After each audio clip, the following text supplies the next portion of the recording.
When Officer Jack Carter responds to a routine call, he uncovers the heart-wrenching story of Eli Barnes, a veteran living in isolation and grief. With the loss of his beloved dog and a life weighed down by loneliness, Eli is on the brink of giving up. Jack steps in, determined to help Eli rediscover hope and rebuild his life. Through unexpected friendships, community support, and the arrival of a new companion, Eli's journey becomes one of resilience, healing, and second chances. What challenges will they face along the way? Can Eli find peace after all he's lost? Comment below with your thoughts, and don't forget to subscribe for more stories of hope and transformation. The small town of Harper's Ridge lay quiet beneath the starless sky. The usual hum of life had dwindled to nothing as the town settled into the stillness of night. Streetlights cast soft glows along empty sidewalks, while the occasional rustle of leaves was the only sound breaking the silence.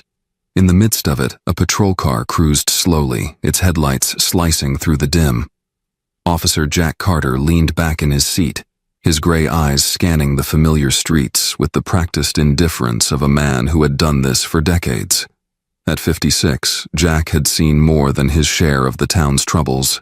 There was a weight to his gaze, an exhaustion that clung to him, but he still carried himself with the poise of someone who knew his job mattered. Beside him, Olivia Harris, his 34-year-old partner, sat in quiet focus. She had only been working with Jack for a few months, but Jack had quickly learned to appreciate her steady, thoughtful nature. There was an intelligence in her that reminded him of his younger self. Sharp, driven, but not yet burdened by the years of seeing people at their worst. Jack glanced over at her, breaking the comfortable silence. "So, Harris, how's Harper's Ridge treating you?" "I imagine it's a bit different from Chicago." Olivia smirked, her brown eyes flicking toward him for a moment before returning to the road. "It's quieter," she admitted. "I miss the pace of the city sometimes, but Harper's Ridge has its charm. People here actually know each other. There's something nice about that." Jack nodded, his lips curling into a small, understanding smile. "Give it time. This place grows on you. You start to see that small-town life has its own rhythm." Before Olivia could respond, the radio crackled to life. The dispatcher's voice, sharp and clear, filled the car.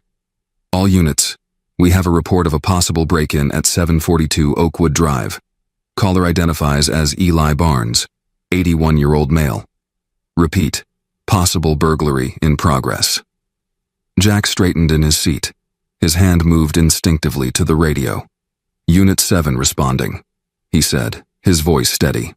He glanced at Olivia as he flipped on the siren. "Let's go check this out."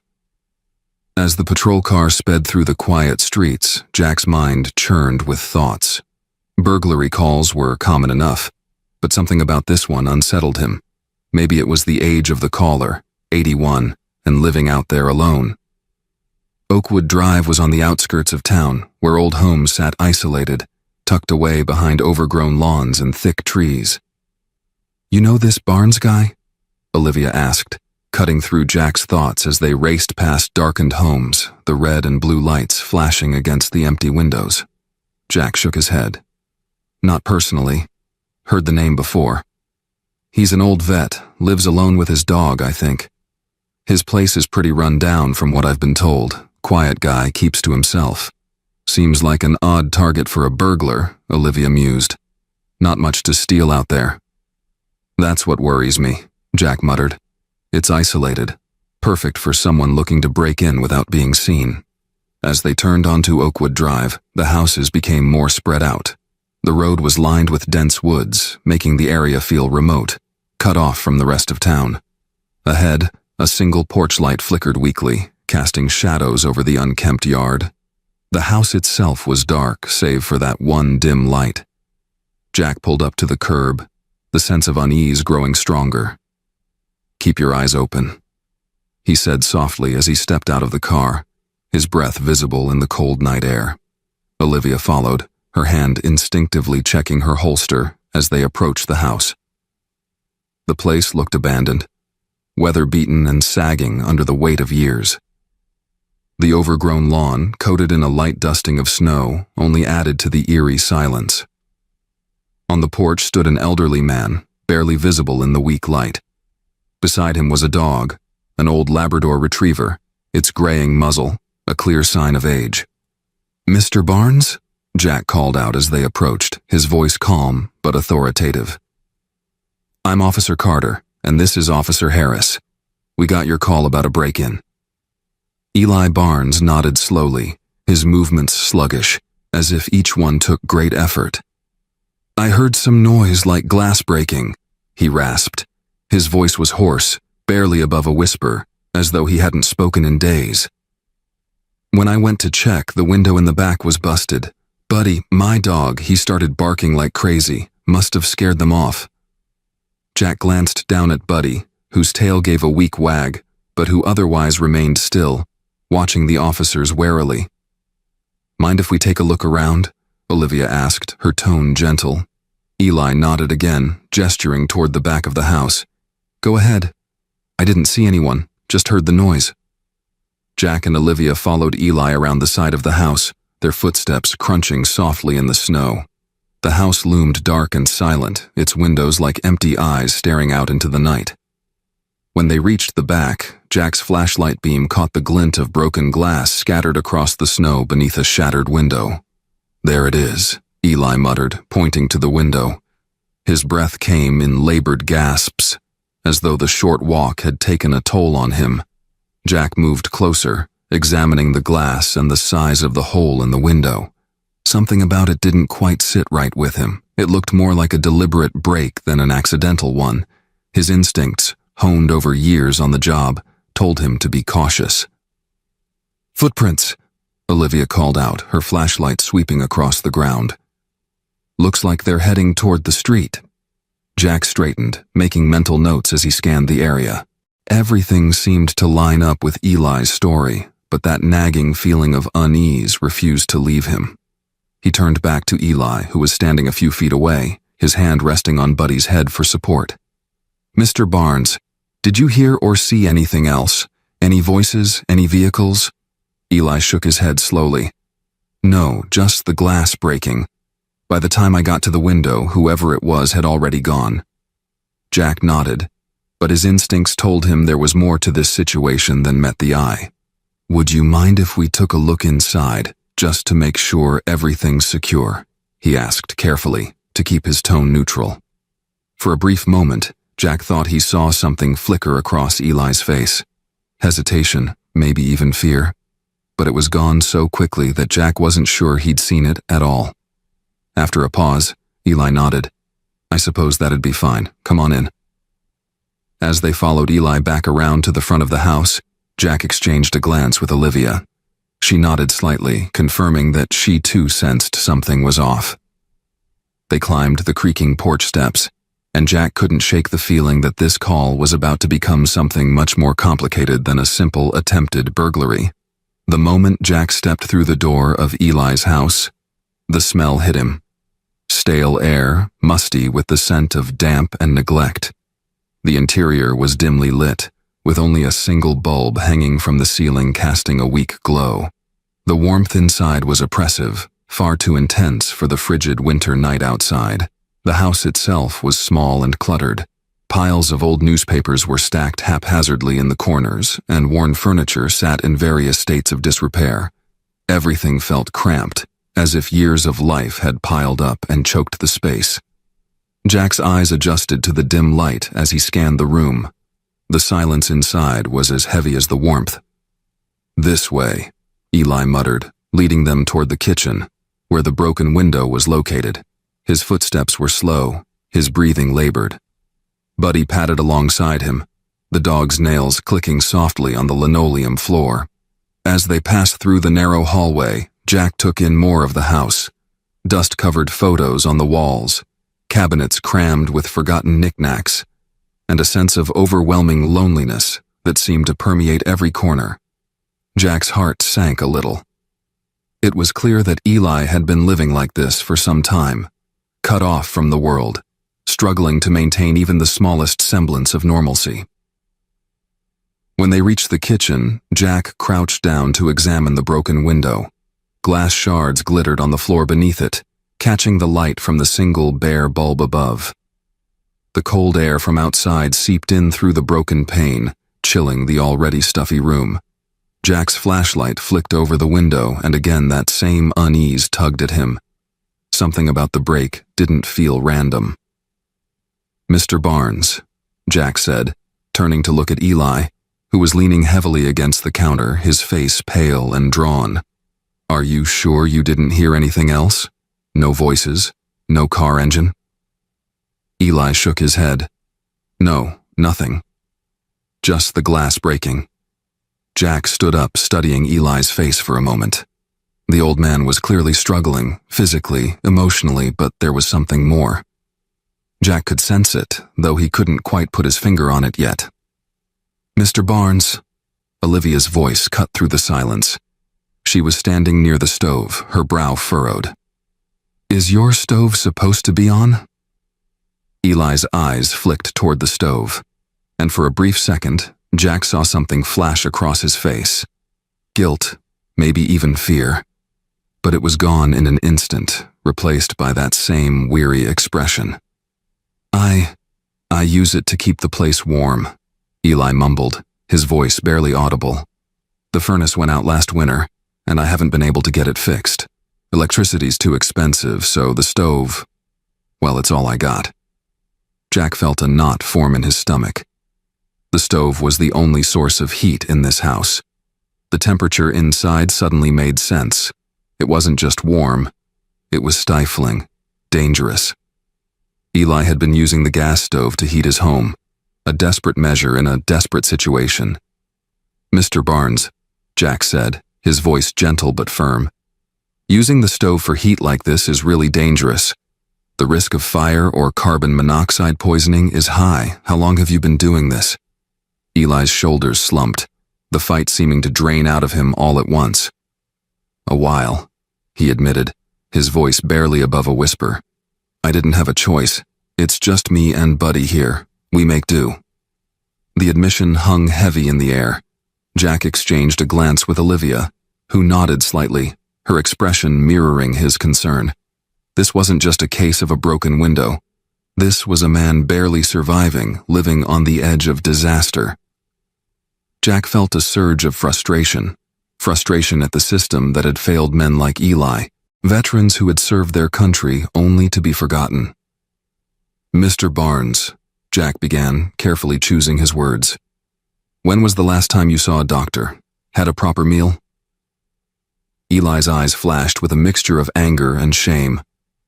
"I don't need no charity, officer," he snapped, some of his earlier fire returning. "I've been fine on my own for years. I don't need nobody's help." But even as he spoke, Jack could hear the weakness in his voice, exhaustion. Eli was a man at the end of his rope, clinging to the last shreds of his independence with a grip that was rapidly slipping. "Look," Jack said softly, taking a step closer. "I know you're proud, and I know you've been through a lot. But it's okay to need help. We all do sometimes." Eli didn't respond, his eyes fixed on the floor. Buddy, sensing his master's distress, leaned against Eli's leg, his tail thumping weakly. The old man's hand rested on the dog's head, trembling slightly. "We'll get you some help," Jack said, his voice gentle but firm. "There are resources, people who can help with the furnace, with food, with whatever you need." For a long moment, Eli was silent. Jack could see the battle playing out in his mind, the pride warring with the reality of his situation. Finally, Eli sighed, his shoulders slumping further. "I don't know," he muttered, his voice barely audible. "I've been let down before. People make promises, but when it comes down to it, they don't want to deal with an old black veteran and his problems." The words hung in the air between them, heavy with years of pain and disappointment. Jack felt a pang in his chest, recognizing the deep-seated hurt behind Eli's statement. He took a deep breath, choosing his words carefully. "This isn't charity," Jack said quietly. "This is one man helping another. You served your country, Mr. Barnes. You deserve to be treated with dignity and respect." Eli's eyes met Jack's for the first time since they'd entered the house, and for a brief moment, Jack thought he saw a flicker of hope, of something that had long been buried beneath the layers of pride and pain, but just as quickly, it was gone. "I'll think about it," Eli muttered, turning away. "But I've managed this long on my own, and I'll keep on managing." Jack knew better than to push. He nodded, stepping back. "All right, Mr. Barnes, but if you change your mind, you give me a call, day or night." As they made their way back to the front door, Jack handed Eli his card. The old man stared at it for a long moment before slipping it into his pocket. "Thank you, officer," he muttered, though his voice held little conviction. Jack stood on the porch for a moment, the cold night air biting at his skin. He couldn't shake the feeling that he was leaving Eli in a situation that could go south at any moment. He had seen a lot in his years on the force, but something about this case, the quiet desperation, the pride masking fear, hit him harder than he expected. As Jack climbed back into the patrol car, Olivia shot him a glance. "You all right?" Jack nodded, though his expression remained troubled. "Yeah, it's just, sometimes doing what we can doesn't feel like enough."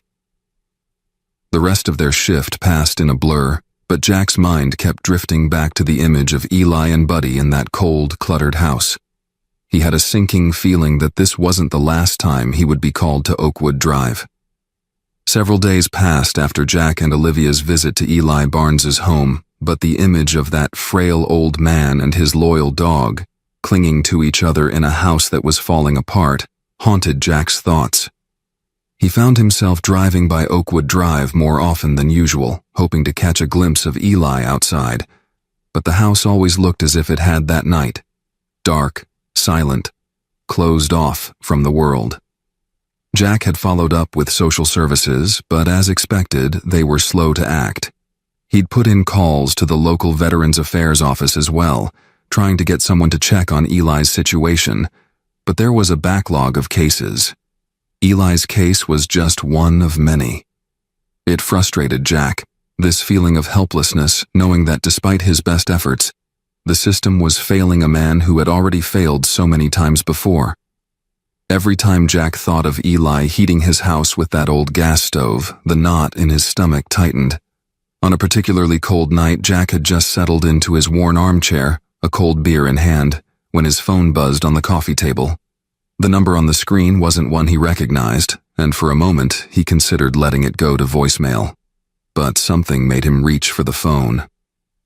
"Carter here," he answered, his voice still tinged with the exhaustion of the day. There was a long pause on the other end of the line, filled with the sound of labored breathing. Then, finally, a familiar voice, quieter and more broken than he remembered. "Officer, it's Eli." Eli Barnes. Jack sat up straight, instantly alert. "Eli, is everything all right?" Another pause. This one even longer. When Eli spoke again, his voice was shaky, almost a whisper. "It's Buddy. He's not doing well. I don't know what to do." Jack felt his heart sink. The desperation in Eli's voice was palpable. Gone was the stubborn pride, replaced by fear, by vulnerability. Eli had reached out because he didn't have anyone else. "What's wrong with Buddy?" Jack asked, already reaching for his jacket. "He won't eat," Eli choked out. "Hasn't for days. He's so weak. He can barely lift his head. I can't lose him, officer. He's all I've got." Jack felt a lump forming in his throat. He knew, just as Eli did, that Buddy was more than just a dog. He was family, a lifeline. The thought of Eli losing Buddy, of that house being empty, save for Eli's quiet grief, was almost unbearable. "Have you taken him to the vet?" Jack asked, though he already knew the answer. "I can't afford it," Eli admitted, his voice filled with shame and frustration. "I've been trying to save up, but between food and keeping the heat on, I just don't have enough. I thought..." I thought I could handle it on my own, but... His voice trailed off into silence, and Jack could hear the sound of muffled sobbing on the other end of the line. Jack closed his eyes for a moment, gripping the phone tightly. The weight of Eli's situation pressed down on him. This wasn't just about a sick dog. This was about a man who had been fighting a losing battle for too long. "All right, Eli," Jack said, his voice calm and reassuring. "I'm coming over right now. We'll figure this out together, okay? Just hang in there and keep Buddy comfortable. I'll be there soon." There was a moment of silence on the other end of the line, then a soft, barely audible, "Thank you." The vulnerability in those two words cut through Jack's heart. Eli had spent so long being proud, refusing help, but now he was reaching out, and Jack knew things must be dire. As he raced through the quiet streets toward Oakwood Drive, Jack's mind churned with thoughts. He knew he was technically off duty, knew that there were probably protocols he should follow. But in that moment, none of that mattered. Eli needed help, and Jack wasn't about to let him down. When Jack pulled up to Eli's house, the same flickering porch light greeted him. The house looked even more run down than before, the weight of time pressing down on its sagging frame.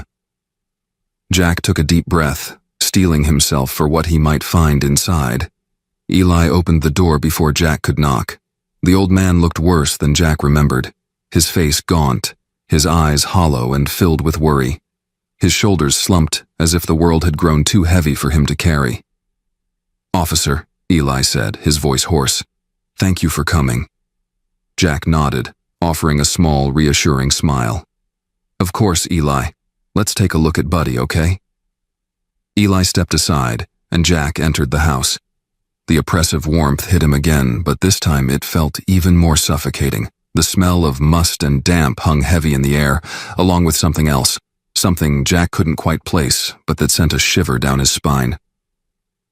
In the corner of the living room, on a threadbare blanket, lay Buddy. The old dog's breathing was labored, his eyes dull and unfocused.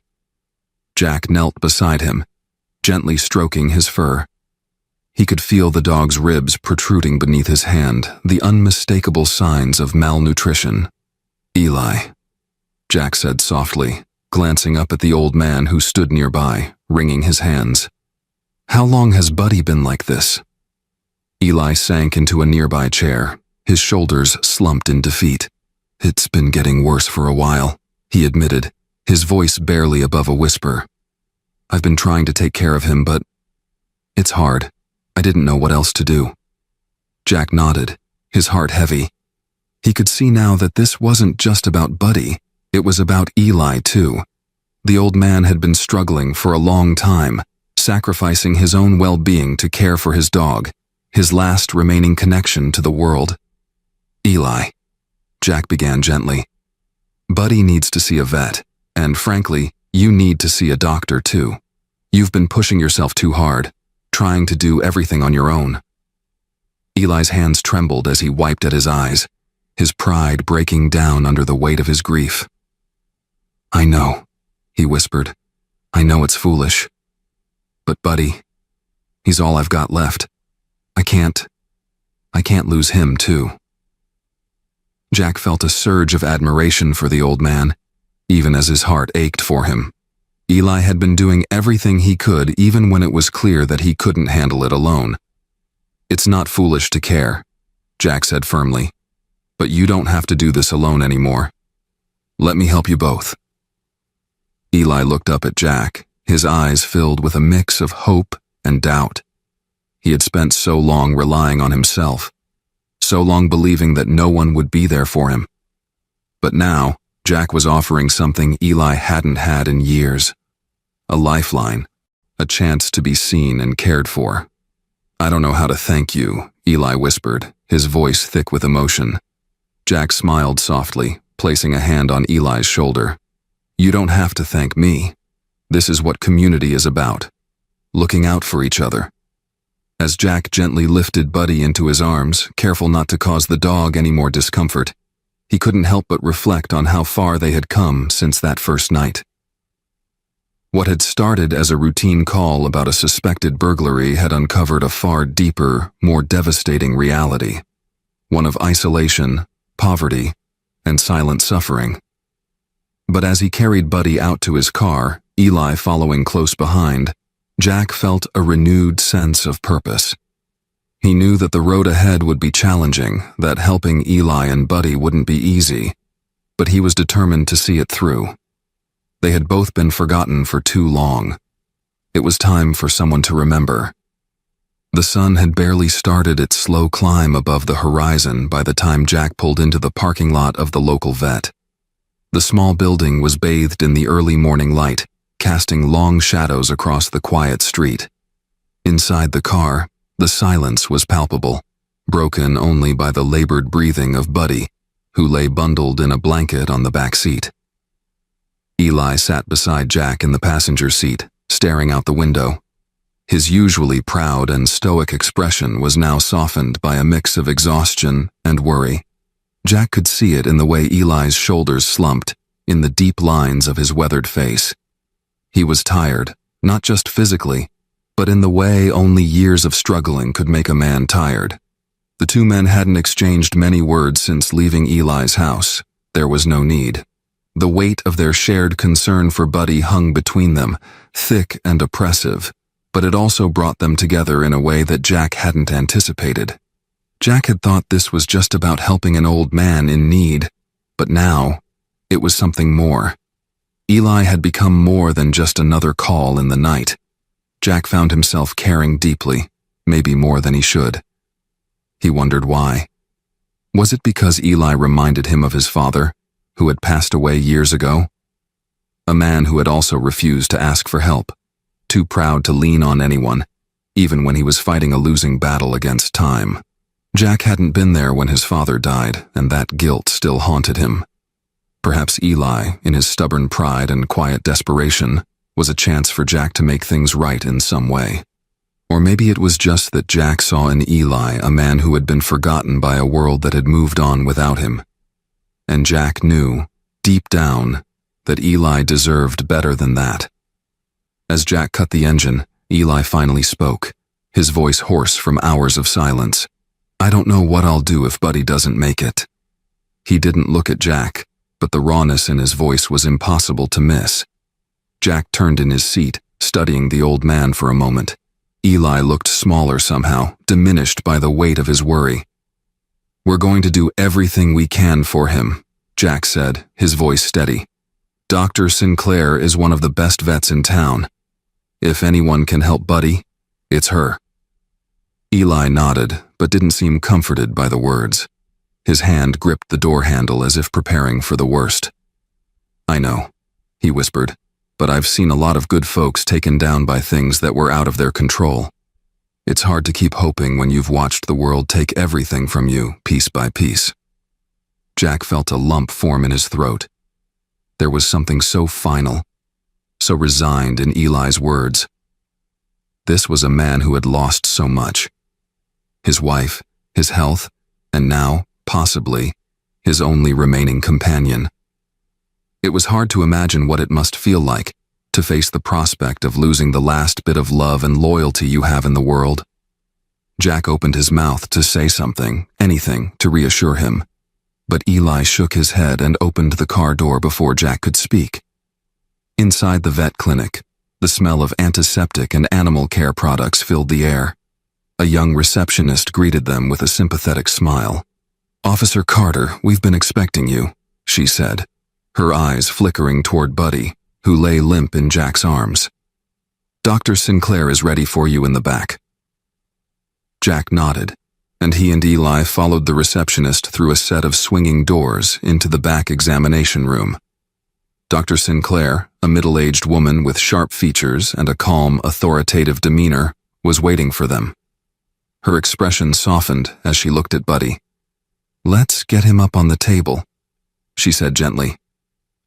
Jack carefully laid the old dog down, and Dr. Sinclair began her examination, moving with the practiced efficiency of someone who had spent years tending to animals in all states of health. Eli stood at the edge of the room, his fists clenched at his sides, his eyes never leaving Buddy. The silence in the room stretched on as Dr. Sinclair examined Buddy. Finally, she straightened up and turned to Jack and Eli, her expression serious but not without hope. "He's in rough shape," she said, her voice calm and professional. "Malnourished, severely dehydrated, and there are signs of age-related issues, arthritis, muscle loss. But the good news is that it's not too late. With proper care, nutrition, and hydration, I believe we can get him stable again." Eli let out a breath he hadn't realized he was holding. "You think he's going to make it?" There was an edge of desperation in his voice. Dr. Sinclair nodded. "I do, but he's going to need some intensive treatment for the next few days. I'll keep him here, monitor him closely, and start him on fluids. If everything goes well, he should pull through." Eli slumped against the wall, his relief palpable. Jack stepped forward, placing a hand on Eli's shoulder. "He's in good hands now," Jack said quietly. "We'll take it one step at a time." Dr. Sinclair began explaining the treatment plan in more detail, but Jack could see that Eli wasn't really listening. The relief of knowing that Buddy might be okay was already starting to give way to a deeper, more pervasive fear, one that went beyond the dog lying on the examination table. Jack could see it in the way Eli's shoulders tensed again, in the way his eyes drifted to the floor. He wasn't just worried about Buddy's future. He was worried about his own. As Dr. Sinclair finished outlining the treatment plan, Eli nodded numbly, barely responding. Jack thanked the vet and arranged to cover the costs of Buddy's care through an emergency fund for local veterans. Eli didn't protest this time, though Jack could tell it bothered him. Once they were back outside, standing in the cold morning air, Eli spoke again, his voice quieter this time. "I don't know what I would have done if you hadn't helped," he admitted, his eyes focused on the ground. "I would have lost him. And then what? What's left for me after that?" Jack sighed, his breath visible in the chilly air. He wanted to tell Eli that everything would be fine, that things would get better, but he knew Eli had been hearing empty promises for too long. Instead, Jack said something else, something truer. "You're not alone, Eli. You don't have to keep doing this by yourself. We'll figure this out together." Eli didn't respond right away. He simply stood there, staring at the ground, his thoughts a million miles away. Jack knew it wasn't going to be easy to get Eli to accept help, but he was determined not to give up. "We'll come back in a few days to check on Buddy," Jack said, breaking the silence. "In the meantime, let's get you home. You've got to take care of yourself too, Eli." Eli nodded absently, following Jack back to the car. As they drove back to Eli's house, the weight of the situation settled over them both, heavy and unyielding. Jack's mind raced with thoughts about the house, the stove, the living conditions Eli was dealing with. He knew he had to do more, but the question was how. How do you help a man who's been failed so many times that he doesn't believe help exists anymore? As they pulled into Eli's driveway, Jack parked the car and turned to face him. "Eli," he said carefully, "you've got to let me help you. Not just with Buddy, but with everything. That house isn't safe, and you can't keep living like this." Eli's expression hardened. "I've been doing fine on my own for a long time, officer. I don't need anyone's pity." "It's not pity," Jack said, his voice firm but gentle. "It's about making sure you're okay, that you don't end up in a situation you can't get out of. You've been through enough. You don't need to keep struggling alone." Eli's hands clenched into fists, his jaw tightening. Jack could see the battle playing out in the old man's mind, the pride, the years of having to rely on himself, the fear of what it might mean to ask for help. It was a fight Jack understood all too well. After a long moment, Eli finally spoke, his voice low and filled with weariness. "You want to help me, officer? Fine. But don't make promises you can't keep. I've heard enough of those to last me a lifetime." Jack nodded. "I won't make any promises I can't keep, Eli. You have my word." Eli said nothing more as he got out of the car and headed toward his house. Jack watched him go, a mixture of hope and uncertainty swirling inside him. He had taken the first step, but there was still a long road ahead. As Jack drove away, the image of Eli's weary figure lingered in his mind. He knew he couldn't fix everything overnight, but he was determined to do whatever it took to make sure Eli wasn't forgotten again. The days that followed felt like a blur to Jack. The demands of his job kept him busy, but his mind never strayed far from Eli and Buddy.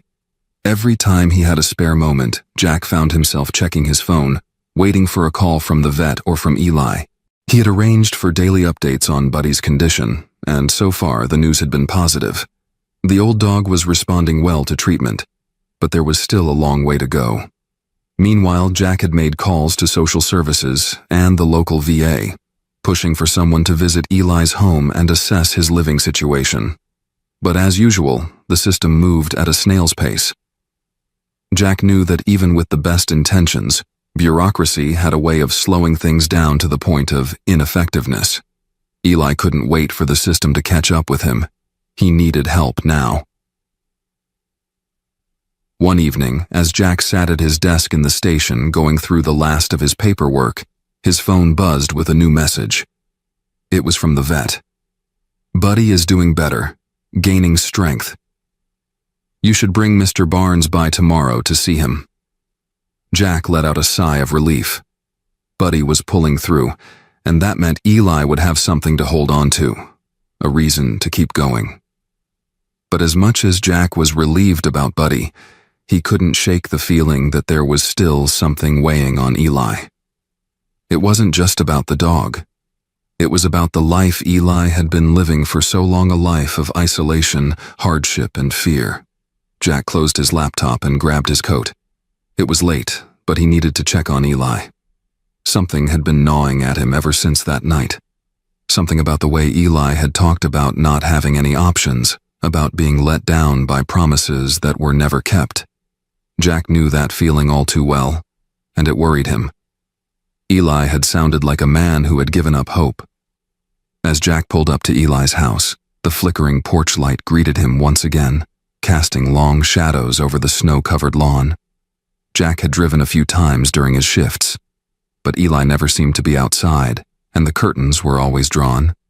Tonight, though, something felt different, and almost eerie stillness hung in the air. Jack knocked on the door, waiting for the sound of Eli's slow footsteps approaching from the other side. But there was nothing. No movement, no shuffling, just silence. Jack's gut twisted. "Eli," Jack called out, knocking again, louder this time. "It's Jack Carter. You in there?" Still nothing. Jack's heart rate quickened. He knocked one more time, and when there was still no response, he tried the doorknob. To his surprise, it turned out easily. The door creaked open, and a wave of stifling heat hit Jack like a wall. The house was dark, save for the faint glow of a single lamp in the living room. The air inside was thick, almost suffocating. Jack stepped inside, his senses on high alert. "Eli?" he called out again, his voice tight with worry. It wasn't until he reached the living room that he saw him. Eli was slumped in his old armchair, his head resting against the back of the chair, his face pale and drawn. His breathing was shallow, and his eyes were closed. Jack's heart jumped into his throat. "Eli!" Jack rushed over, kneeling beside him, his hand immediately going to Eli's wrist, checking for a pulse. It was there, weak but steady there. Jack let out a breath he hadn't realized he was holding. "Eli, can you hear me?" Jack asked, gently shaking the old man's shoulder. Eli stirred slightly, his eyes fluttering open. For a moment he seemed disoriented, his gaze unfocused. "Jack?" he croaked, his voice barely a whisper. Jack exhaled in relief. "Yeah, it's me. What's going on, Eli? You're burning up in here." Eli's eyes drifted closed again, his voice faint. I don't know. I was just sitting here, and then I don't feel so good." Jack quickly scanned the room, his eyes landing on the stove in the kitchen. The burners were all on, pumping out heat into the already stifling room. Jack cursed under his breath and rushed to turn them off. The gas had been running for who knew how long, filling the house with fumes. It was a miracle Eli hadn't passed out entirely. Once the stove was off, Jack opened a few windows, letting the freezing night air pour in. The room instantly became more bearable, though the chill sent a shiver down Jack's spine. He hurried back to Eli, gently helping him to sit up. "You've been sitting in this heat for too long," Jack said, trying to keep his voice calm. "We need to get you checked out. Come on, let's get you out of here." Eli shook his head weakly, his eyes filled with a mix of confusion and embarrassment. I don't need a doctor," he mumbled, though even he didn't seem convinced by his own words. "Yes, you do," Jack said firmly. "You can't keep living like this, Eli. You're going to end up seriously hurt or worse." Eli's head dropped, his breath coming in shallow gasps. I don't know what to do anymore, Jack. I'm so tired. Tired of trying. Tired of everything." Jack felt a pang in his chest. Eli's words hit him like a punch to the gut. This wasn't just physical exhaustion. It was something deeper, something that had been festering inside Eli for years. It was the kind of weariness that came from being beaten down over and over again by life. "You're not alone," Jack said quietly. "I know it feels like you are, but you're not. We're going to figure this out, Eli, but first I need to get you to a doctor, okay?" Eli didn't argue this time. He didn't have the strength to. Jack helped him to his feet, and together they slowly made their way to the door. As they stepped outside, the cold air hit them, sharp and biting, but Jack welcomed it. It was a relief from the oppressive heat of the house, a reminder that there was still life beyond those four walls. Jack helped Eli into the passenger seat of his car, making sure he was settled before closing the door. As he walked around to the driver's side, Jack took a deep breath, the weight of the situation pressing down on him. This was worse than he'd thought. Eli wasn't just physically struggling, he was hanging on by a thread, and Jack wasn't sure how long that thread would hold. But one thing was clear: Eli needed help, and Jack wasn't going to let him slip through the cracks again. The drive to the hospital was silent, but the weight of Eli's words hung heavy in the air. Jack kept glancing over at the old man, slumped in the passenger seat, his face pale and lined with exhaustion. Eli's breathing had steadied since they left his house, but Jack could see the toll life had taken on him. It wasn't just the physical wear and tear of age, it was something deeper, a weariness that had settled into his bones, a weariness that comes from years of isolation and hardship. As they pulled up to the emergency room entrance, Jack's thoughts raced. Eli had opened up to him in a way Jack hadn't expected. The old man's admission, "I don't know what to do anymore," was a cry for help, one that Jack wasn't about to ignore. But this went far beyond fixing a broken furnace or feeding an old dog. Eli was crumbling under the weight of his own pride, his past, and the system that had failed him. Jack parked and helped Eli out of the car. The cold night air bit at their faces, but Eli didn't complain. His steps were slow and unsteady, and Jack had to keep a firm hand on his arm to guide him inside. Once they reached the check-in desk, Jack explained Eli's situation to the nurse on duty. She glanced over at Eli, her expression softening as she took in his frail state. "We'll get him looked at right away," she said, her voice kind but professional. "Please fill out these forms, officer." Jack nodded and guided Eli to a chair. As the nurse took Eli's vitals, Jack settled in beside him and began filling out the paperwork. The mundane task gave Jack a moment to think. He knew this wasn't just a one-time crisis. Getting Eli the medical attention he needed was only the beginning. There were deeper wounds to heal, wounds that had been festering for years. "Eli," Jack said after a moment, his voice low, "this is just the first step, okay? After we get you checked out, we need to figure out how to get things under control. I know you've been doing your best, but it's time to let someone help you." Eli didn't respond at first. He just stared at the floor, his hands trembling slightly in his lap. Jack could see the struggle in his eyes, the fight between pride and the undeniable reality of his situation. Finally, Eli spoke, his voice barely above a whisper. "I've been on my own for so long," he said, his words slow and deliberate. "Margaret's been gone for over 20 years now, and since then, it's just been me and Buddy. I thought I could handle it. I thought I could make do. But everything's gotten so much harder. I didn't want to admit I needed help." Jack placed a hand on Eli's shoulder. "There's no shame in asking for help. You've carried the weight for a long time, Eli. But you don't have to do it alone anymore." Eli's eyes flicked toward Jack, a flicker of something, hope, maybe, crossing his tired face. But just as quickly, it was gone. "I don't know how to let go," Eli muttered. "Everything I've got left is tied up in that house. It's all I have." Jack nodded, understanding the depth of Eli's attachment to his home. "We're not talking about giving up your home, Eli. We're talking about making sure it's a place where you can live safely. You shouldn't have to worry about freezing in the winter or heating your house with a gas stove. We can fix this, but you've got to let us help." Before Eli could respond, a nurse approached with a wheelchair. "Mr. Barnes, we're ready to take you back for some tests," she said, her tone gentle.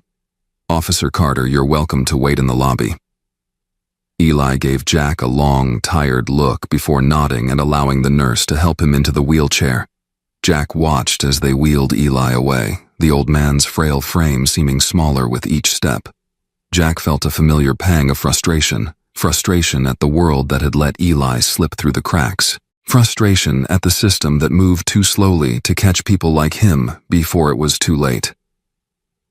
Jack sat down in the waiting area, running a hand over his face.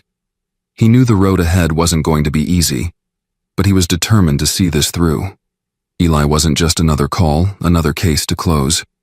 He was a man who had given everything he had to his country, only to be forgotten in the end. Jack wouldn't let him be forgotten again. Hours passed in the sterile, fluorescent-lit waiting room. Jack shifted in his seat, unable to shake the knot of tension in his chest. He kept replaying Eli's words in his head. "I didn't want to admit I needed help." How many people like Eli were out there struggling in silence, too proud or too afraid to ask for help? Jack had seen it before. Pride could be a powerful thing, especially for men like Eli who had built their lives on self-reliance. But pride could also be dangerous. It could keep a person from accepting the help they desperately needed until it was too late. Finally, after what felt like an eternity, the nurse reappeared. "Officer Carter," she called, gesturing for Jack to follow her. Jack stood and followed her down the sterile hallway to a small examination room. Inside, Eli was sitting up in a hospital bed, looking slightly more alert than before but still worn out. Jack felt a sense of relief wash over him. "The doctor wants to keep him here for a few more tests," the nurse explained. "But it looks like he's stable for now. He was dehydrated and there's some concern about his blood pressure, but we're monitoring him closely." Jack nodded. "Thank you. I appreciate everything you're doing for him." The nurse smiled and left the room, leaving Jack and Eli alone. For a moment, neither of them spoke. Jack could tell Eli was still grappling with everything that had happened. He looked smaller in the hospital bed, his once strong frame now fragile and diminished by age and hardship. "I guess I wasn't doing as fine as I thought," Eli said, breaking the silence. His voice was quiet, but there was a trace of something new in it, an acceptance of sorts. Jack pulled up a chair beside the bed. "You've been doing the best you can, Eli, but you don't have to keep carrying it all by yourself." Eli nodded slowly, his gaze distant.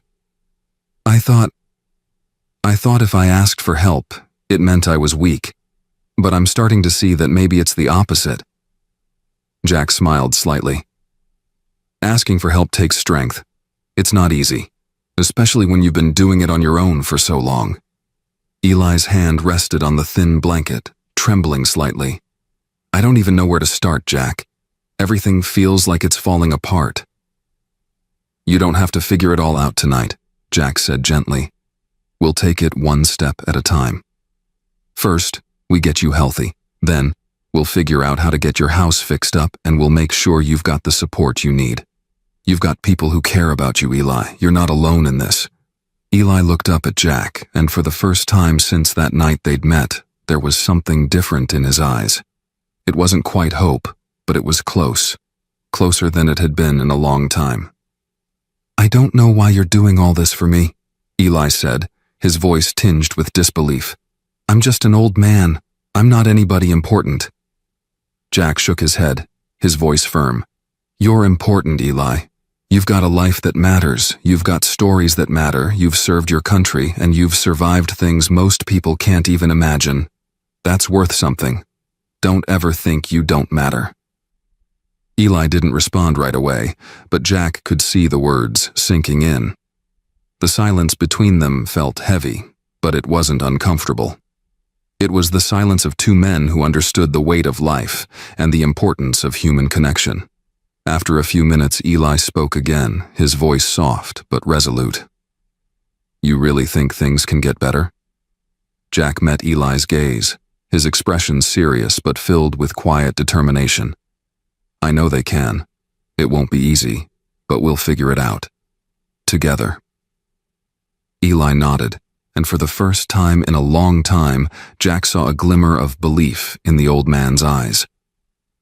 The next few days passed in a blur of activity. Jack juggled his shifts at the station with visits to the hospital, checking in on Eli and making sure he was getting the care he needed. Buddy, too, was on the mend, thanks to the efforts of the vet.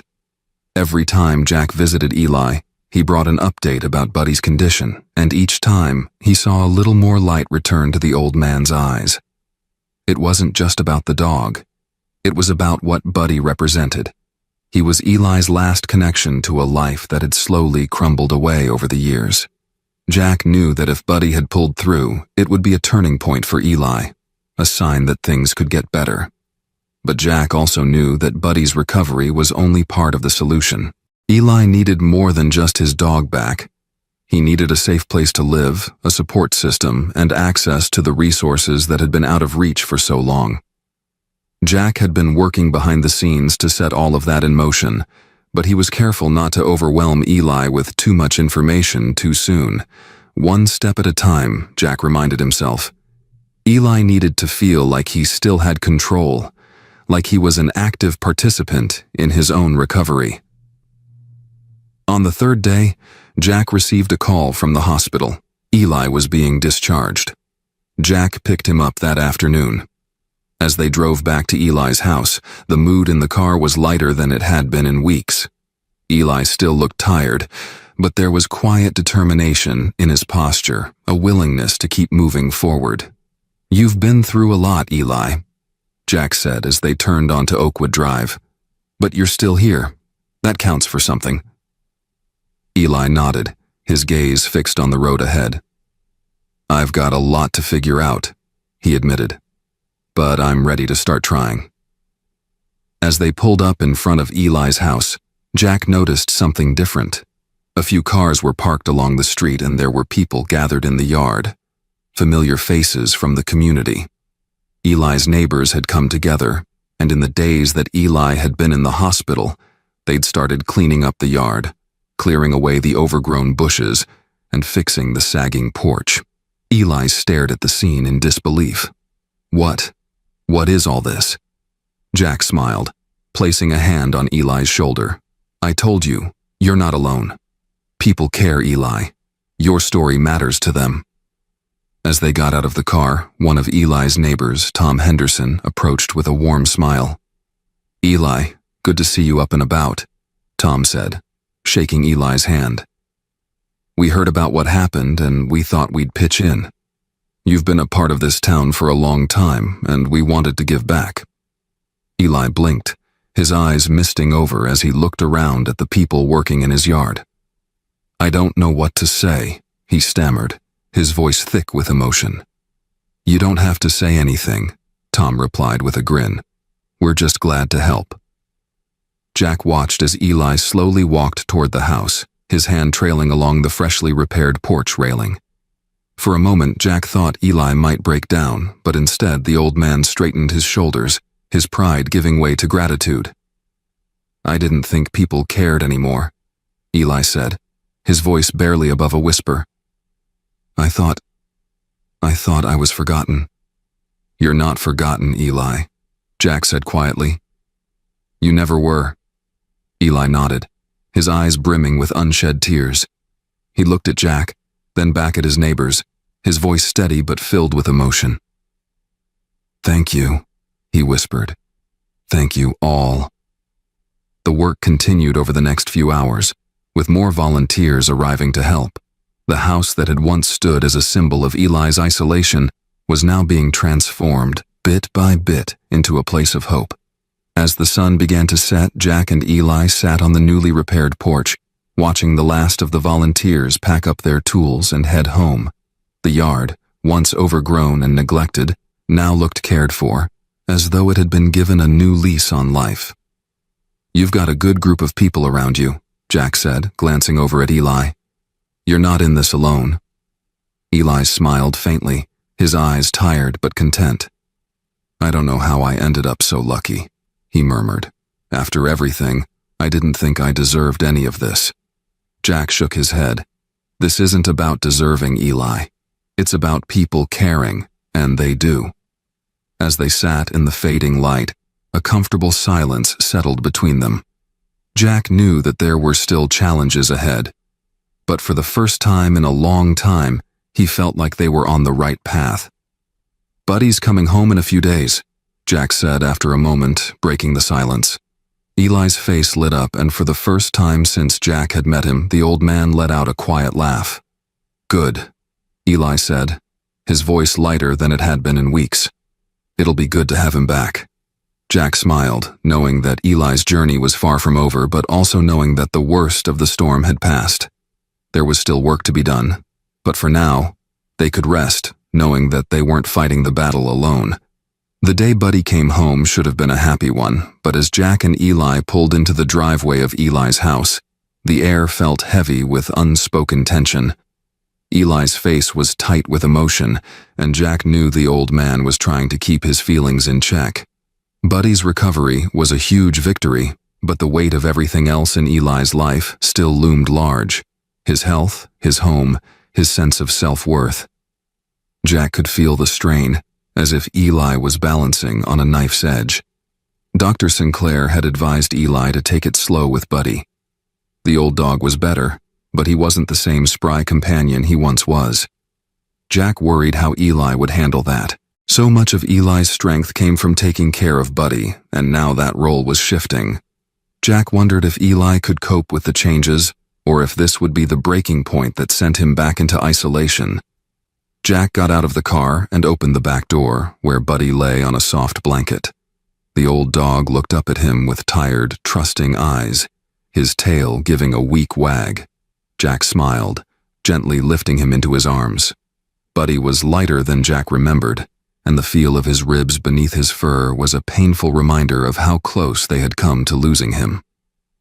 Eli climbed out of the car slowly, his eyes fixed on Buddy. There was a mix of relief and sadness in his gaze. Relief that Buddy was coming home, but sadness that the dog's decline was so evident. Eli had always taken pride in being able to care for his faithful companion, and now that Buddy was fragile, it only reinforced Eli's own sense of vulnerability. As they walked up the newly repaired porch, Jack felt the tension building between them. Eli hadn't said much since they left the vet, and Jack could tell he was holding something back. "Let's get Buddy settled," Jack said gently as he carried the dog into the house. Inside, the air was cool and fresh. Tom Henderson and the other volunteers had fixed the furnace, and the gas stove was no longer Eli's only source of heat. The house felt different now, more welcoming, but Jack knew that it would take more than repairs to lift the weight Eli carried inside. Jack set Buddy down on a soft dog bed that had been placed in the corner of the living room. The dog curled up immediately, letting out a deep, contented sigh. For a moment, everything seemed calm, but the quiet didn't last. Eli stood in the middle of the room, his hands trembling slightly at his sides. Jack could see the tension radiating off him, the worry, the guilt, the overwhelming sense of helplessness. And then, as if a dam had finally broken, Eli spoke. "I failed him," Eli said, his voice barely above a whisper. "I failed Buddy. He got sick because of me. I couldn't take care of him. I couldn't even take care of myself." Jack froze, the weight of Eli's words hanging in the air like a thick fog. He had been waiting for this moment, waiting for Eli to reach the point where he could no longer keep everything inside. But hearing it, seeing the pain on Eli's face, was harder than Jack had anticipated. "Eli," Jack began softly, stepping toward him. "You didn't fail anyone. You did the best you could with what you had." Eli shook his head, his eyes welling with tears. "The best I could wasn't enough. Look at me, Jack. I'm falling apart. My house, my health. Buddy, I don't know what I'm doing anymore. I thought I could handle it, but I can't. I can't even take care of the one thing that matters most to me." Jack placed a hand on Eli's shoulder, his grip firm but comforting. "Eli, listen to me. You've been through hell and back. No one expects you to do this all by yourself. You're not a failure for needing help." Eli's body trembled under the weight of his emotions, and for a moment, Jack thought he might break down completely. But instead, Eli's face hardened, his jaw clenching as he fought back the tears. "I don't know how to ask for help," he said, his voice rough with frustration. "I've spent my whole life trying to be strong, trying to be the man Margaret would have been proud of. But now I don't even know who I am anymore." Jack swallowed hard, feeling the full weight of Eli's confession. This was the moment he had been preparing for. The moment when Eli would either open up fully or retreat into himself forever. Jack knew he had to tread carefully. "You're still that man," Jack said quietly. "You're still the man who loves his wife, who fought for his country, who took care of Buddy when no one else was there. None of that changes because you need help now. Needing help doesn't make you weak, Eli. It makes you human." Eli's shoulders slumped, and for a long moment, the room was silent. Jack could see the internal struggle playing out in Eli's mind. The battle between his pride and the deep-seated need for connection, for support. Jack waited, knowing that this was a decision Eli had to make for himself. Finally, Eli let out a shaky breath and sank down into the worn armchair beside Buddy. His hand reached out to rest on the dog's head, his fingers trembling slightly. "I don't know how to do this," Eli whispered, his voice filled with a mixture of fear and resignation. "I don't know how to stop pretending that I can do it all on my own." Jack sat down across from him, keeping his tone gentle but firm. "You don't have to pretend anymore, Eli. I'm here, and so is everyone else. Your neighbors, the people who came out to help fix your house, they all care about you. You've got a community that's willing to stand by you. All you have to do is let them in." Eli didn't respond right away. His gaze was fixed on Buddy, who was resting peacefully beside him, his breathing slow and steady. For the first time in a long time, Eli wasn't alone. "I don't know if I can," Eli finally admitted, his voice barely audible. "But I'll try." Jack felt a wave of relief wash over him. It wasn't a full acceptance of help, but it was a start. And that was all Jack needed, a small step in the right direction. "That's all anyone can ask," Jack said, giving Eli a reassuring smile. "We'll take it one day at a time." Eli nodded, though Jack could see that the old man was still grappling with his feelings. There was a long road ahead, and Jack knew there would be more moments like this. Moments when Eli's pride and his need for independence would clash with the reality of his situation. But Jack was ready to face those challenges with him. He wasn't going anywhere. As the evening wore on, Jack stayed with Eli, talking quietly about the future, about the repairs that still needed to be done on the house, about the next steps in getting Eli the support he needed. Jack could see the weariness in Eli's eyes, but he could also see something else, a glimmer of hope that hadn't been there before. Buddy stirred in his bed, his tail giving a faint thump against the floor as if sensing the shift in the atmosphere. Eli smiled down at him, and for the first time in weeks, Jack saw a hint of the man Eli used to be, a man who, despite everything, still had the strength to keep going. By the time Jack left that night, the house felt different. It wasn't just the repairs or the fresh air. It was the sense of possibility, the knowledge that things could get better. Eli still had a long way to go, but for the first time he wasn't walking the path alone. 2 weeks passed, and Eli slowly began to settle into a new routine. Jack continued to visit him regularly, checking in on both Eli and Buddy. The house had undergone more repairs, thanks to the volunteers who had rallied around Eli, and it was starting to feel like a real home again. But while the physical improvements were evident, Jack could see that Eli was still struggling emotionally. Buddy, though stronger, wasn't the same dog he used to be. He moved more slowly, his once boundless energy now reduced to brief spurts of activity before he tired out. Eli spent most of his time sitting with Buddy, watching him closely, as if afraid that at any moment he might lose him. Jack worried about Eli's attachment to Buddy. It wasn't just that Eli loved the dog. Buddy was Eli's lifeline, the one thing tethering him to the world. Jack knew that if something happened to Buddy, Eli might not be able to handle it, and that fear was always lurking at the back of Jack's mind. One cold morning, Jack received a call from Eli. The moment he heard the old man's voice, he knew something was wrong. "Jack," Eli's voice cracked on the other end of the line. "It's Buddy. He's not doing well." Jack's heart sank. "I'll be right over," he said, already grabbing his jacket. The drive to Eli's house felt longer than usual, the anxiety building with every passing minute. When Jack arrived, Eli was waiting on the porch, his face pale and his eyes rimmed red. Jack didn't need to ask what was wrong. He could see the answer in Eli's expression. Buddy lay on his bed in the living room, his breathing shallow and labored. The once strong dog was now barely holding on, and Jack could see the pain in his eyes. Eli knelt beside him, his hand resting on Buddy's side, his face tight with grief. "I don't know what to do," Eli whispered, his voice breaking. "He's in so much pain, Jack. I can't watch him suffer like this." Jack knelt beside him, placing a hand on Eli's shoulder. "It's okay, Eli," Jack said softly. "You've done everything you could for him. You've given him a good life." Eli's eyes filled with tears as he looked down at Buddy.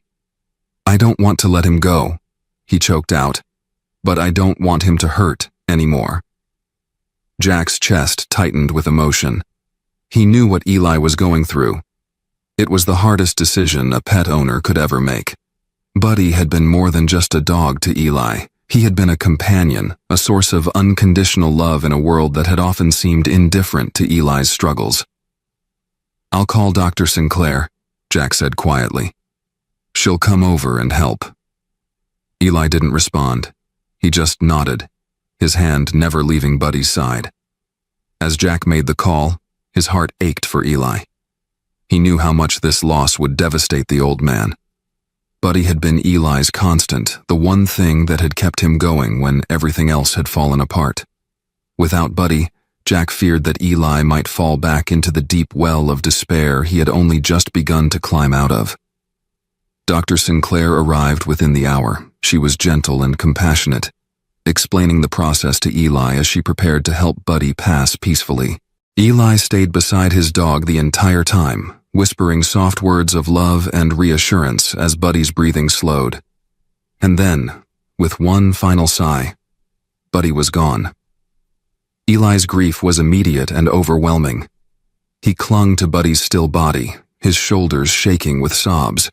Jack stayed close by, his own heart breaking for the man who had already lost so much. When it was over, Jack helped Eli bury Buddy in the backyard, under a tree where the dog had loved to lie in the summer. The two men worked in silence, the weight of the moment pressing down on them both. As they finished, Eli stood over the freshly dug grave, his face etched with sorrow. "He was all I had left," Eli whispered, his voice raw with emotion. "I don't know what to do now." Jack placed a hand on Eli's shoulder, his voice steady, but filled with empathy. "You don't have to figure it out today, Eli. You've been through a lot. But you're not alone in this. You've got me, and you've got people who care about you. We'll get through this together." Eli didn't respond right away. He just stood there, staring down at Buddy's grave, his grief too deep for words. Jack stayed with him, offering silent support as Eli began to process the loss of his faithful companion. The sun had started to set by the time they headed back inside. The house felt emptier now, the absence of Buddy a stark reminder of the fragility of life. Jack knew that the days ahead would be hard for Eli, but he also knew that the old man had strength left in him, strength that Jack would help him find again. The days following Buddy's death were some of the hardest Jack had ever seen Eli go through. The old man retreated into himself, barely speaking, barely eating. Jack visited every day, but each time he found Eli sitting in the same spot in his worn armchair, staring out the window at the small grave beneath the tree. The house, which had felt so full of potential just weeks earlier, now felt heavy with grief, as though Buddy's passing had sucked all the life out of it. Jack had known this moment would come, the breaking point that Eli had been teetering on for so long. Without Buddy, the old man seemed lost, untethered. Jack worried that Eli might spiral further into depression, shutting everyone out again. The flicker of hope that had begun to grow in Eli was now in danger of being snuffed out for good. But Jack wasn't about to let that happen. He knew Eli had more fight left in him, even if the old man didn't realize it yet. One afternoon, about a week after Buddy's passing, Jack drove up to Eli's house as usual. He had been giving Eli space to grieve, but today felt different. Today, Jack was determined to pull Eli out of the darkness, no matter how much resistance he faced. Jack knew from experience that grief, left unchecked, could consume a person whole, and he wasn't about to let Eli disappear. Jack knocked on the door and waited, hearing the slow shuffle of Eli's footsteps inside. When the door creaked open, Eli stood there, looking as tired and worn as ever. His eyes were hollow, his face gaunt, and Jack could tell he hadn't slept well in days. "Morning, Eli," Jack said, his tone gentle but firm. "I thought we could get out of the house for a bit. Take a drive. Maybe grab some coffee." Eli shook his head, his voice rough. "Not today, Jack. I'm just not up for it." Jack stepped forward, refusing to let Eli shut him out. "I know you're hurting, Eli. I know how much Buddy meant to you, but sitting here, alone, day after day, it's not helping. Let's get some air. Clear your head a little." Eli stared at the floor, his body sagging with the weight of his grief. Jack could see the battle playing out inside him. Eli wanted to stay in his cocoon of sorrow, but deep down, he knew Jack was right. Finally, with a long, heavy sigh, Eli nodded. "All right," he muttered. "But just for a little while." Jack smiled, relieved that he had gotten through to him. "That's all I'm asking." They drove in silence for a while, the landscape of Harper's Ridge passing by in a blur of bare trees and frost-covered fields. The town was small and quiet, but it held a certain charm, one that Jack had come to appreciate over the years. He glanced over at Eli, who was staring out the window, lost in thought. After a while, Jack pulled into the parking lot of a small diner on the edge of town. It was a local spot, one of those places where everyone knew each other, and Jack hoped the familiarity might offer some comfort to Eli. As they stepped inside, the warm scent of coffee and pancakes filled the air, and the murmur of quiet conversation surrounded them. They sat at a booth near the window, and after they ordered, Jack finally broke the silence. "I know it feels like the world's stopped turning," Jack said, his voice low. Losing Buddy. It's a kind of pain that runs deep. But you've still got a life to live, Eli. You've still got a lot left in you." Eli didn't respond right away. His eyes were fixed on the mug of coffee in front of him, his hands trembling slightly as he gripped the cup. "I don't know how to move forward, Jack," he admitted, his voice barely above a whisper. "Buddy was all I had. Now it's just empty." Jack leaned forward, his gaze steady. "You've lost a lot, Eli. But you haven't lost everything. You've got people who care about you, people who want to help you if you'll let them. Your life doesn't have to be empty." Eli shook his head slowly, a bitter smile tugging at his lips. "It's hard to believe that sometimes. I spent so long thinking I could do it all on my own.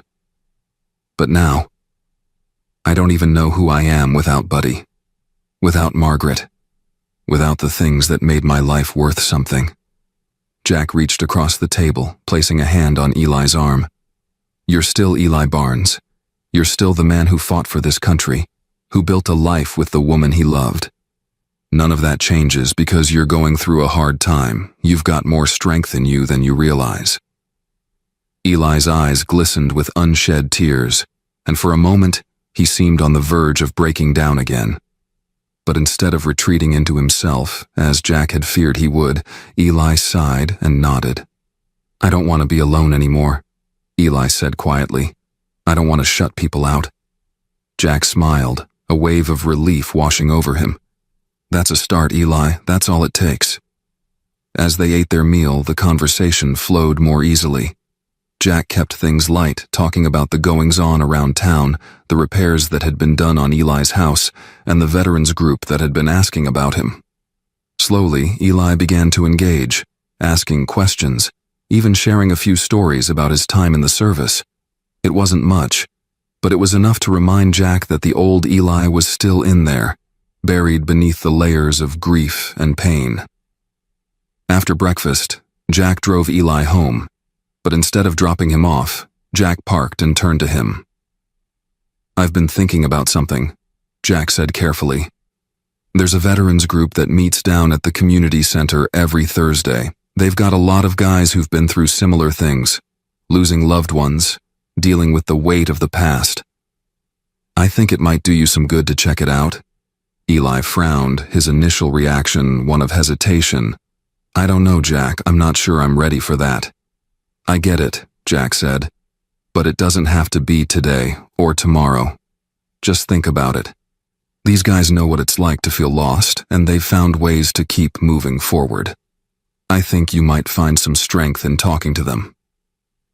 Eli was quiet for a long moment, his eyes scanning the yard as if searching for an answer. Finally, he nodded. "Maybe," he said, though his voice was filled with uncertainty. "That's all I'm asking," Jack said with a reassuring smile. "Just keep it in mind." As Eli climbed out of the car and headed inside, Jack felt a small glimmer of hope. Eli was starting to open up, starting to let go of the isolation that had defined him for so long. It was a slow process, but Jack could see the change in him, a willingness to try, even if it was just a small step. A few days later, Jack received a call from Tom Henderson. Tom was one of the volunteers who had helped repair Eli's house, and he had been keeping an eye on the place ever since. Jack had asked Tom to stop by now and then, just to make sure Eli wasn't slipping back into his old habits of isolation. "Hey, Jack," Tom said, his voice upbeat. "I just wanted to let you know. I saw Eli down at the park today. He was sitting with some of the guys from the veterans group." Jack's heart lifted. "Really? How'd he seem?"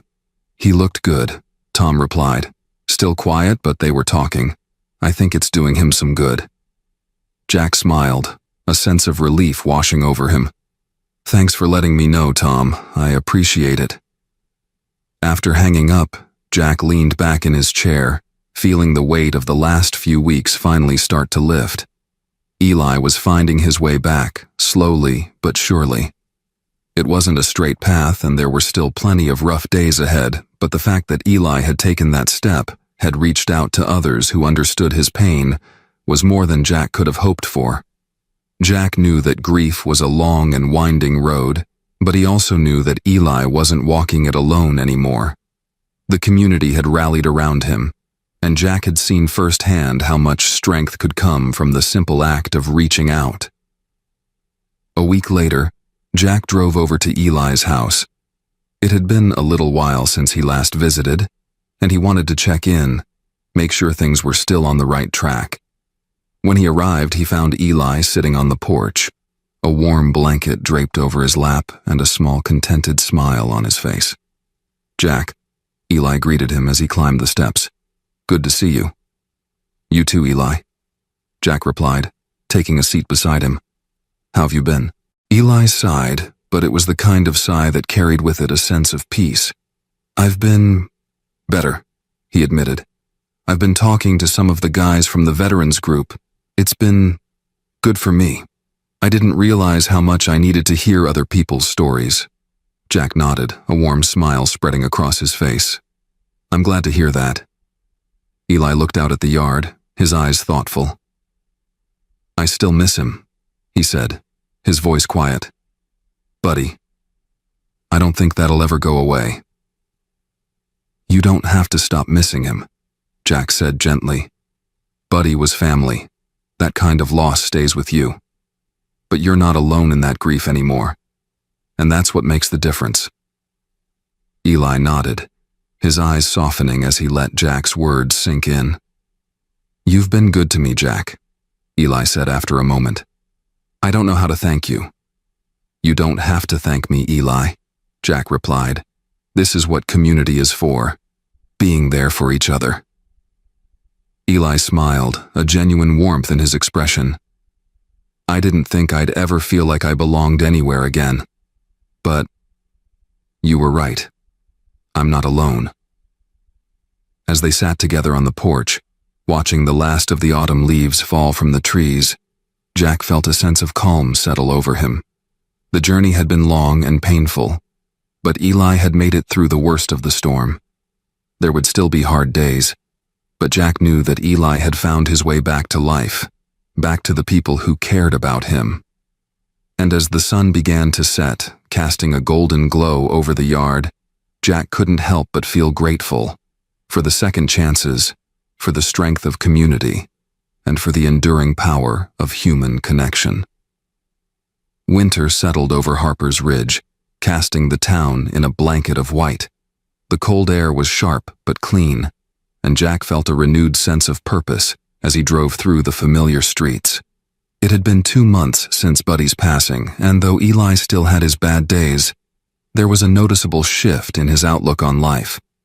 The veterans group had become a lifeline for him, a place where he could share his grief, find companionship, and rediscover a sense of belonging. But more than that, Eli had started letting people in again. His neighbors, many of whom had helped repair his house, continued to check in on him. Tom Henderson stopped by regularly, bringing over groceries or sitting with Eli on the porch to talk about old times. Eli's home, once a symbol of isolation and neglect, had become a gathering place for those who cared about him. Jack had never been more proud. One cold evening, as Jack sat in his small apartment, sipping a cup of coffee, his phone buzzed. It was a message from Tom. "You should come by Eli's place tomorrow. Got a surprise for him." Intrigued, Jack texted back, "What kind of surprise?" "Just come by and see for yourself," Tom replied, followed by a winking emoji. The next morning, Jack bundled up and drove over to Eli's house. As he pulled into the driveway, he saw a small crowd gathered outside. There were familiar faces: Tom, some of the other volunteers, and even a few of the veterans from Eli's group. They were standing in a loose circle around something Jack couldn't quite see yet. Eli was on the porch, looking bewildered but smiling, a rare sight that immediately warmed Jack's heart. As Jack stepped out of his car and approached the group, Tom waved him over. "Glad you could make it, Jack," Tom said, clapping him on the back. "We've got something special for Eli." Jack's curiosity was piqued. He stepped forward to get a better look at what everyone was gathered around, and that's when he saw it: a puppy. a small, golden-furred ball of energy bouncing around the legs of the crowd, tail wagging furiously. Jack's breath caught in his throat as he realized what was happening. Tom grinned, his eyes twinkling with excitement. "Meet Rex," he said, nodding toward the playful puppy.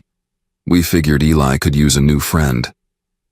Jack's heart swelled with emotion as he glanced over at Eli, who was still sitting on the porch, watching the scene with a mixture of shock and joy. Jack approached him slowly, crouching down beside the older man. "You knew about this?" Eli asked, his voice filled with wonder. Jack shook his head, smiling. "I had no idea, but it seems like they've been planning this for a while." Eli's eyes were glued to the puppy, who was now playfully tugging on Tom's shoelaces. "I don't know what to say," Eli whispered. It's too much." "It's not too much," Jack said, his voice soft but firm. "You've been through a lot, Eli, and no one's trying to replace Buddy. Rex is just a new chapter, a chance to keep moving forward." For a moment, Eli was silent, his gaze still locked on the puppy. Jack could see the emotions swirling behind his eyes. The love he still carried for Buddy, the grief he hadn't fully let go of, and the hesitant hope that maybe, just maybe, he could open his heart again. "I'm not sure I'm ready for this," Eli said quietly, though Jack could hear the uncertainty giving way to something else. Something softer, more hopeful. "No one's ever really ready," Jack replied, placing a hand on Eli's shoulder. "But that's the thing about life, it keeps going, and we keep going with it." Eli took a deep breath, and then, slowly, he stood up. The crowd parted as he walked toward Rex, who immediately bounded over to him, tail wagging furiously. Eli knelt down, his movements slow and careful, and extended a hand toward the puppy. Rex sniffed Eli's hand curiously, then licked his fingers, his little body wiggling with excitement. A soft, quiet laugh escaped Eli's lips, and Jack felt his chest tighten with emotion. For the first time in what felt like forever, Eli was smiling, really smiling. The crowd around them cheered quietly, giving Eli the space to connect with his new companion. Tom stepped forward, beaming. "We figured you could use a little more company around here," he said. "Rex here is from a local shelter. He's got a lot of love to give." Eli looked up, his eyes filled with gratitude. "Thank you," he said, his voice thick with emotion. "All of you. I don't know how to repay this." "You don't have to," Tom replied with a grin. "Just enjoy it." Jack watched as Eli stood up, cradling the puppy in his arms. Rex squirmed happily, licking Eli's face, and the sight of it brought tears to Jack's eyes. This was the culmination of everything they had worked toward, helping Eli heal, helping him find his way back to life. As the crowd dispersed, Eli sat back down on the porch with Rex in his lap. Jack joined him, the two of them sitting in comfortable silence as the puppy dozed off, nestled against Eli's chest. "He's a handful," Eli said after a while, his voice soft but filled with affection. "Yeah, but I think you're up for it," Jack replied with a smile. "Besides, Rex is lucky to have you." Eli nodded, stroking the puppy's fur. "I didn't think I'd ever have this again," he admitted quietly. "But maybe I can learn to love something new." Jack's heart swelled with pride. "You already have, Eli." The two men sat together on the porch, watching the world go by. The snow had started to fall again, soft flakes drifting down like tiny reminders that life, in all its beauty and pain, kept moving forward. And Eli, for the first time in a long time, was moving forward with it. In the weeks that followed, Eli's life slowly began to change. Rex brought new energy into the house, and with him came new routines: morning walks, afternoons spent playing in the yard, evenings curled up by the fire. The little puppy, with his boundless energy and unconditional love, became a source of light in Eli's life, filling the space that had once felt so empty. Eli's transformation didn't happen overnight, but it was steady and sure. He began taking better care of himself, eating regular meals, attending the veterans' meetings regularly, and even accepting help when it was offered. The walls he had built up over the years, the walls of pride and self-reliance, were slowly coming down. And through it all, Jack was there, watching with a quiet sense of pride. He saw how Eli began to reconnect with the people around him, how he started to open up in ways Jack had never thought possible. There were still hard days, of course, days when the weight of grief and loss threatened to pull Eli back into the darkness. But now, Eli had something to hold on to. He had Rex, he had his neighbors, and most importantly, he had hope. One crisp morning, Jack stopped by Eli's house for their usual coffee on the porch. As he approached, he saw Eli and Rex playing in the yard. The puppy was chasing a stick that Eli kept throwing, bounding through the snow with unbridled joy. Eli spotted Jack and waved him over. "Morning, Jack," he called, his voice full of energy. "You're just in time. Rex is wearing me out." Jack grinned as he walked over to join them. "Looks like he's keeping you busy." "Busy is good," Eli replied, tossing the stick again for Rex to chase. "Keeps me from sitting around feeling sorry for myself." They sat down on the porch, sipping their coffee as Rex played in the yard. Jack could see the difference in Eli. The spark in his eyes, the way his posture had straightened, the subtle joy that had returned to his life. "How's the veterans group going?" Jack asked after a while. Eli nodded, a small smile tugging at the corners of his mouth. "It's been good. I've been going every week. There's something about being around people who understand, you know. I didn't think I needed that, but I do. It helps." Jack was glad to hear it. He knew how important it was for Eli to have that support system, especially as he continued to navigate his grief. "I'm proud of you, Eli," Jack said, his voice sincere. "You've come a long way." Eli glanced over at him, a flicker of gratitude in his eyes. "I wouldn't have made it this far without you, Jack. You never gave up on me, even when I tried to push you away." Jack shrugged, his smile soft. "That's what friends do." Eli chuckled softly. "Friends. I haven't had many of those in a long time, but I'm glad to have one now." The two men sat in companionable silence for a while, watching as Rex continued to romp through the snow, his little body full of life and energy. Jack felt a deep sense of peace settle over him. This, right here, was what it was all about. The quiet moments of connection, the understanding that no one had to walk their path alone. After a while, Eli spoke again, his voice thoughtful. "I've been thinking about getting more involved with the veterans group," he said. "Maybe helping out with some of the guys who are struggling the way I was. I think I could be good at that." Jack smiled, feeling a surge of pride. "You'd be great at that, Eli. You know what it's like to be in their shoes. You've got a lot to offer." Eli nodded, a quiet determination settling over him. "Yeah, I think I'm ready to give back. It's time to stop looking backward and start moving forward." Jack couldn't have agreed more. Eli had come so far, and now he was ready to help others in the same way he had been helped. It was a full circle moment. Eli, who had once been lost in his own grief and isolation, was now stepping up to guide others through their struggles. It was a reminder to Jack of why he had become a cop in the first place. It wasn't about the badges or the uniforms. It was about people. It was about helping one another, lifting each other up when the world seemed too heavy to bear alone. The two men spent the rest of the morning talking and laughing, sharing stories and memories. Jack felt lighter than he had in a long time, knowing that Eli was on a path of healing, a path that he had chosen for himself. As the afternoon sun began to dip below the horizon, casting long shadows across the yard, Jack stood to leave. "I'll see you next week," he said, clapping Eli on the shoulder. "Keep me posted on that veterans group." "You bet," Eli replied, smiling warmly. "And thanks again, Jack. For everything." Jack nodded, his heart full. "You don't have to thank me. Just keep moving forward." As Jack drove away, the sight of Eli and Rex playing in the yard lingered in his mind. It was a sight he never thought he'd see.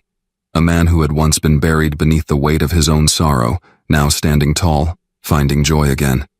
It was proof that healing was possible, that even in the darkest times, there was always a way back to the light. The following spring, Harper's Ridge bloomed with life. The once snow-covered streets were now lined with vibrant greenery, and the town seemed to hum with renewed energy.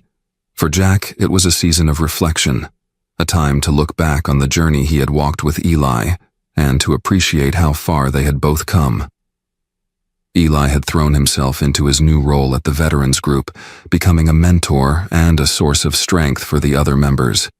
He shared his story openly, not shying away from the pain and the hardships, but also emphasizing the importance of community and connection.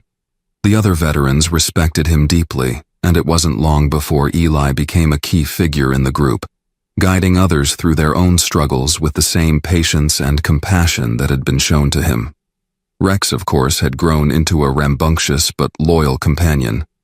The puppy brought constant joy to Eli's life, reminding him that even after loss, there was still room for new love and new beginnings. Jack often visits, spending time with Eli and Rex on their long walks through the park or quiet afternoons on the porch. One warm afternoon, Jack stopped by Eli's house for their usual coffee.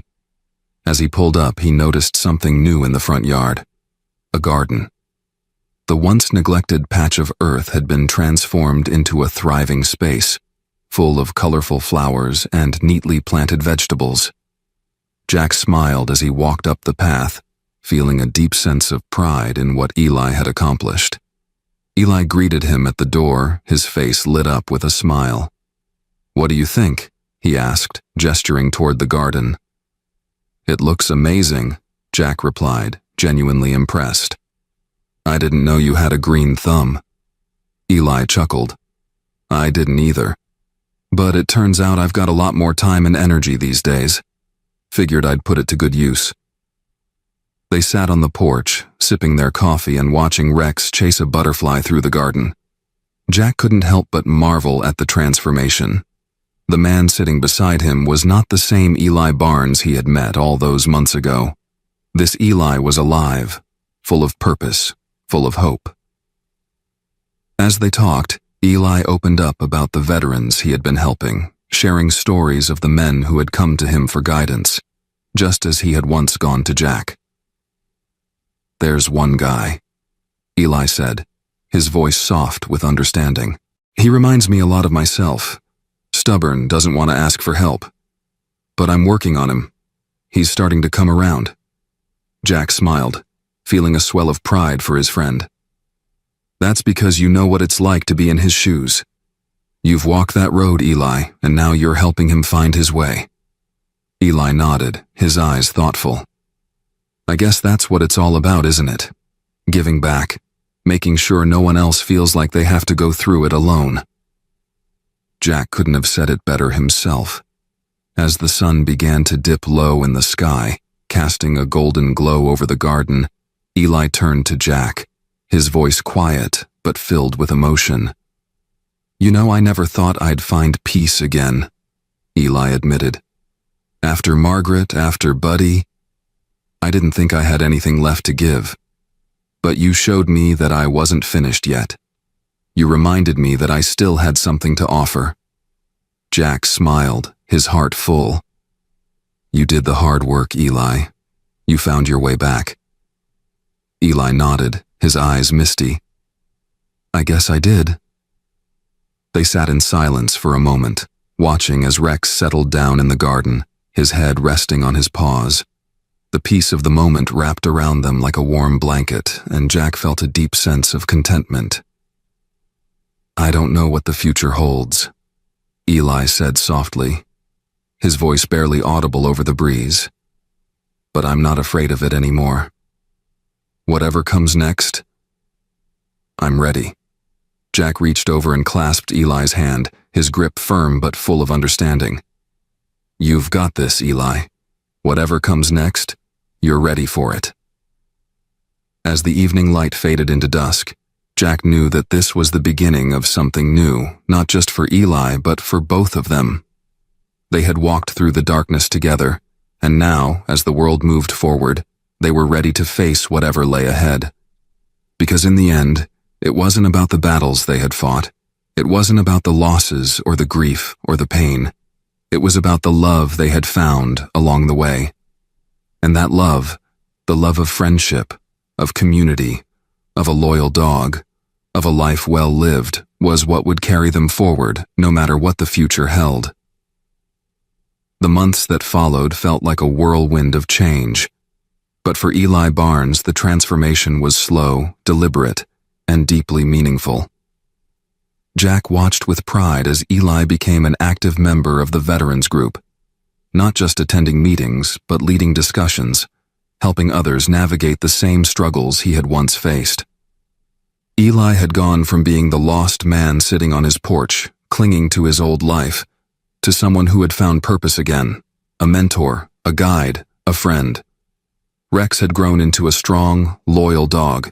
His boundless energy was a constant reminder to Eli that life kept moving forward, and no matter how much he missed Buddy, there was still room in his heart for new love.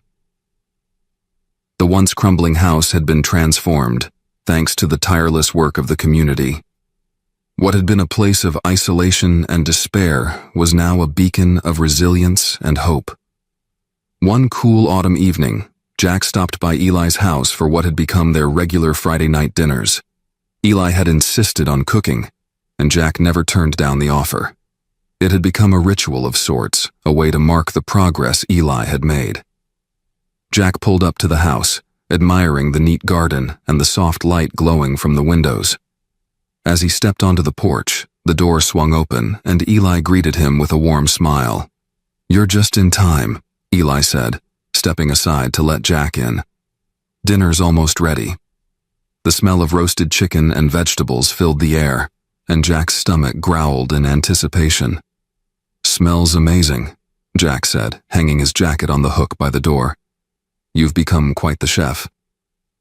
Eli chuckled as he headed back to the kitchen, where Rex lay curled up in the corner, watching him with adoring eyes. "I had to learn eventually," Eli said. "Can't live off frozen dinners forever." They sat down to eat, the conversation flowing easily between them. They talked about the Veterans Group, about Tom Henderson's latest project in the neighborhood, and about Rex, who had settled into his role as Eli's faithful companion.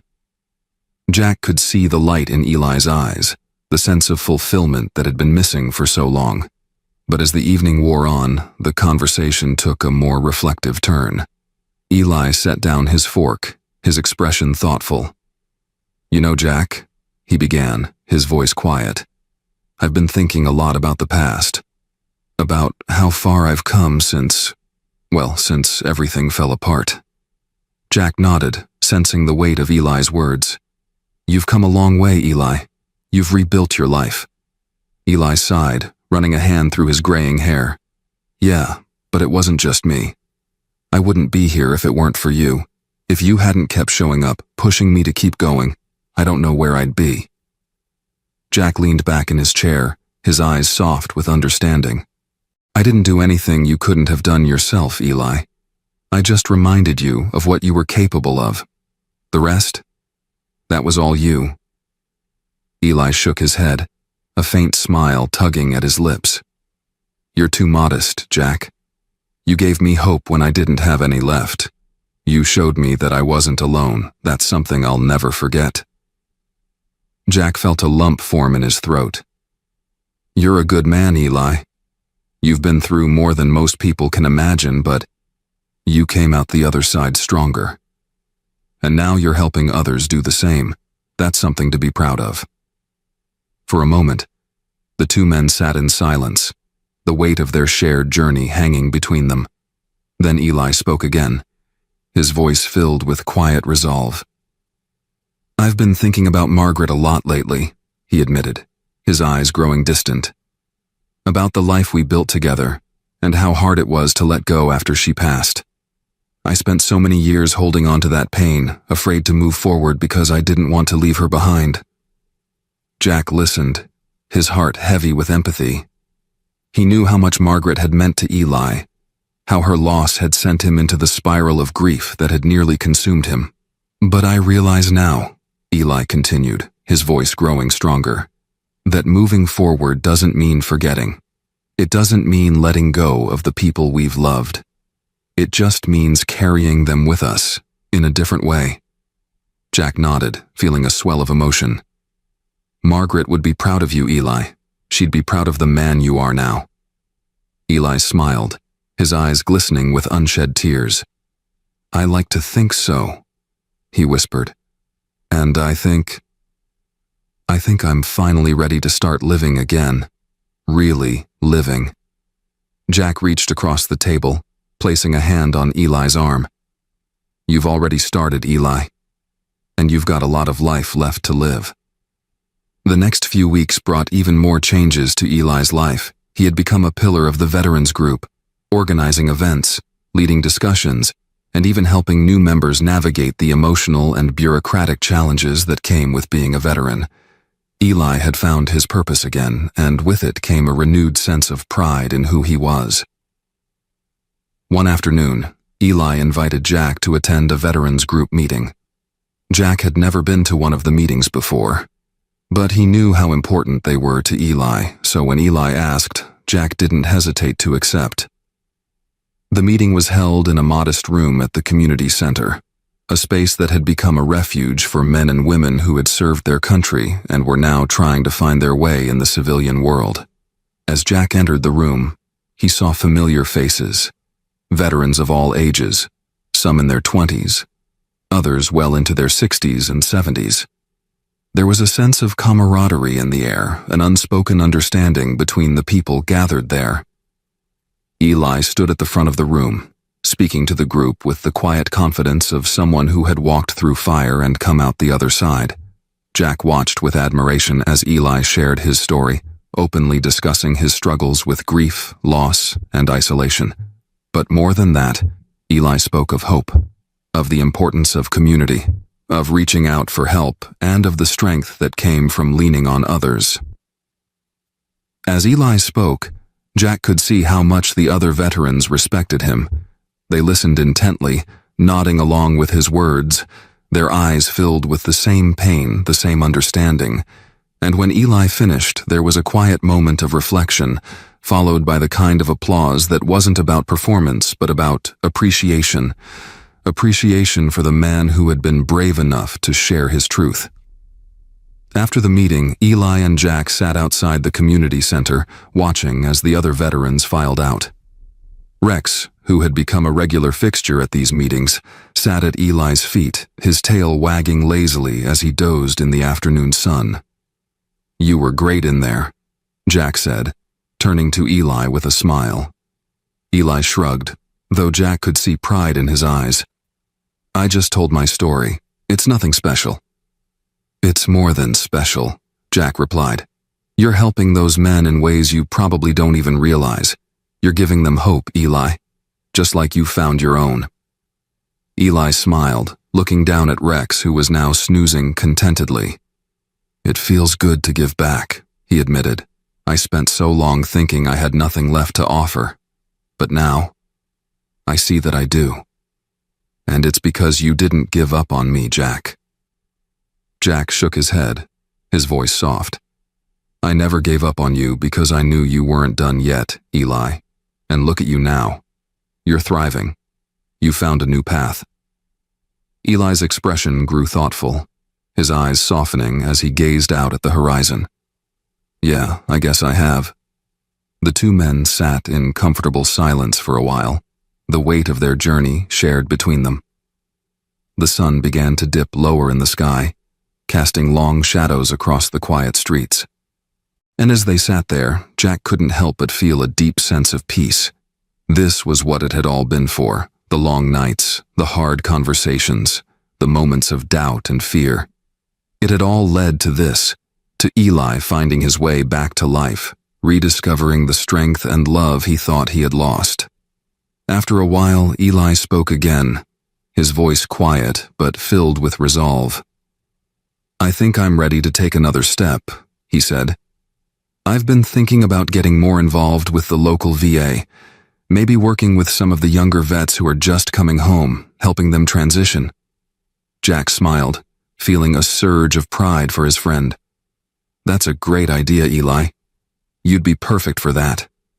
Eli nodded, his eyes filled with determination. It's time to keep moving forward. I've been given a second chance, and I don't want to waste it. You won't, Jack said firmly. I know you won't.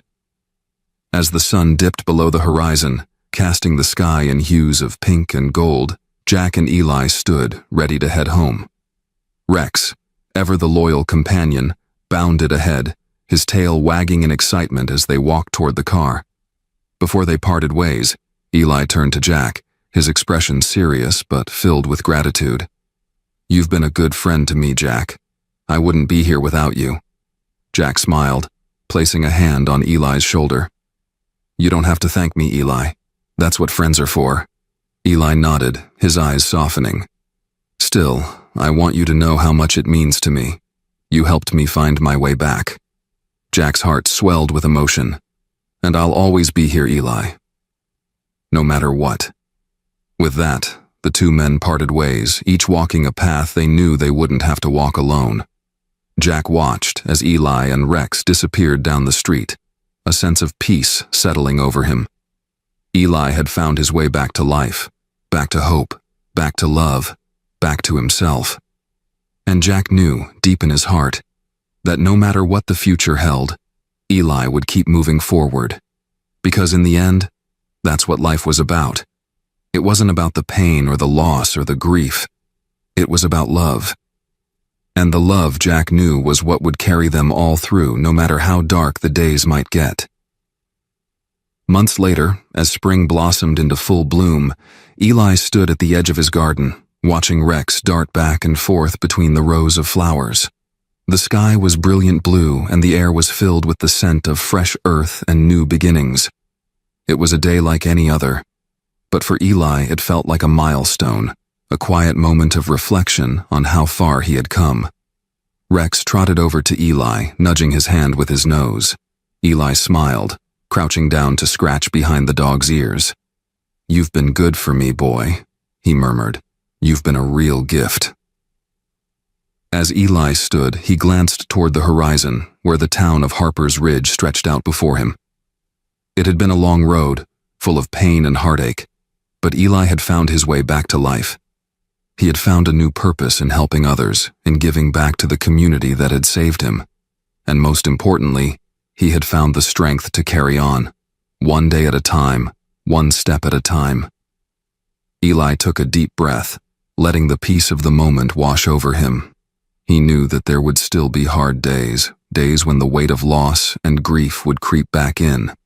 But now, he had the tools to face those days. He had friends, he had purpose, and he had hope. As the sun climbed higher in the sky, casting warm rays across the garden, Eli turned and headed back toward the house, Rex trotting happily beside him. The road ahead was still unwritten, but Eli knew one thing for certain. He was ready for whatever came next. And he would face it with love, with courage, and with the quiet strength that had carried him through so many storms. Because no matter how dark the night might get, Eli had learned one thing above all else: the light always returns. The years passed slowly, but with each new season, Eli's life continued to bloom in ways he had never expected. The house that had once felt so empty now thrived with laughter, love, and purpose. Rex was no longer the playful pup he had been, but now a strong, reliable companion who stuck by Eli's side as faithfully as Buddy once had. The garden that Eli had nurtured grew larger each year, a living testament to his own journey. What had started as a small patch of dirt now flourished with vibrant flowers, vegetables, and the occasional visiting butterfly that Rex always tried to chase. Eli had become a cornerstone of the community.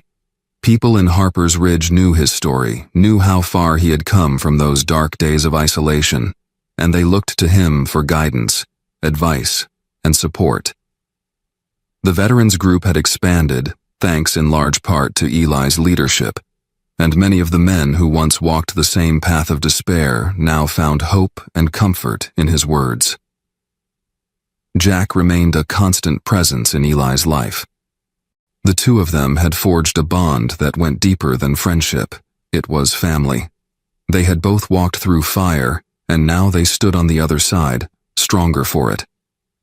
Jack had been promoted at the police department, but despite his busy schedule, he always made time to check in on Eli, to share a cup of coffee on the porch, and to talk about life, both the good and the hard parts.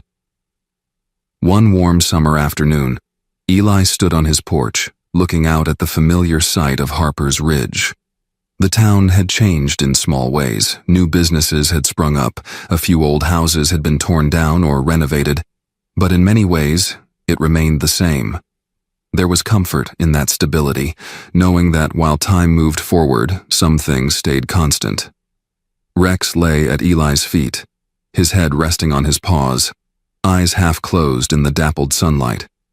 The dog was getting older now, his fur peppered with gray around the muzzle, but he still had that same spark of loyalty and love that had defined their relationship from the start. Eli reached down and scratched behind Rex's ears, feeling the familiar warmth of companionship that never failed to bring a smile to his face. As Eli watched the street, he noticed a familiar figure walking up the path toward his house. Jack, wearing his police uniform, waved as he approached, his face breaking into a wide grin. "Afternoon, Eli," Jack called out as he climbed the steps to the porch. "You busy?" Eli smiled, shaking his head. "Just enjoying the weather. Pull up a chair." Jack settled into the old wooden chair next to Eli, leaning back and sighing contentedly. "I don't know how you do it," Jack said, nodding toward the garden. "Every time I come by, it looks better than before." Eli chuckled, gazing out at the neatly tended rows of plants and flowers. "I guess I've got a lot of time on my hands, plus it keeps me busy, keeps me grounded." Jack nodded, sipping the glass of iced tea that Eli handed him. "You've built something special here, Eli. This place, your garden, the veterans group, it's all a reflection of you." Eli's expression grew thoughtful, his gaze drifting to the horizon. "I've had a lot of help along the way.